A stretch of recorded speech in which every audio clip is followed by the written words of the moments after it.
দক্ষিণ কোরিয়ার সাম্প্রতিক রাজনৈতিক পরিস্থিতিতে চলছে একের পর এক নাটকীয় ঘটনা। একদিকে প্রেসিডেন্ট ইউন সুক ইউল আকস্মিকভাবে জারি করেন সামরিক আইন, অন্যদিকে তার নিজের দল বিরোধিতা করে এই সিদ্ধান্তের, যা তীব্র প্রতিক্রিয়ার জন্ম দেয় দেশটির রাজনৈতিক অঙ্গনে। পরিস্থিতি নিয়ন্ত্রণে প্রেসিডেন্ট ইউন সুক ইউল আবার জাতির কাছে ক্ষমাও প্রার্থনা করেন।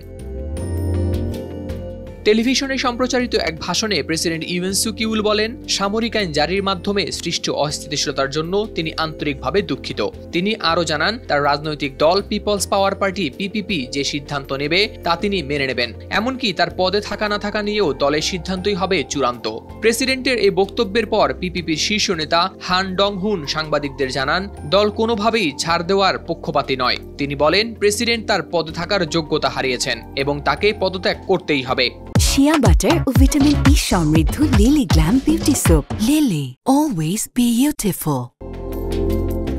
৩ ডিসেম্বর টেলিভিশনে দেয়া এক ভাষণে দক্ষিণ কোরিয়ার প্রেসিডেন্ট ইউন সুক ইউল দেশের সার্বভৌমত্ব এবং সংবিধান রক্ষার জন্য সামরিক শাসন জারির ঘোষণা দেন। তিনি বলেন, উত্তর কোরিয়া ও তার সমর্থক শক্তির হুমকির কারণে এই পদক্ষেপের প্রয়োজনীয়তা রয়েছে, তবে তিনি কোনো স্পষ্ট হুমকি উল্লেখ করেননি। প্রেসিডেন্টের এই ঘোষণা দেশের রাজনীতিতে তীব্র বিতর্ক সৃষ্টি করে। পার্লামেন্টের বিরোধী ও সরকারি এমপিরা একযোগে এর বিরুদ্ধে প্রতিবাদ জানান। সামরিক শাসন জারি হলে পার্লামেন্টের কার্যক্রম বন্ধ হয়ে যাবে এবং গণমাধ্যম ও প্রকাশনা সামরিক নিয়ন্ত্রণে আসবে। এমপিরা প্রেসিডেন্টের এই পদক্ষেপ প্রত্যাখ্যান করেন।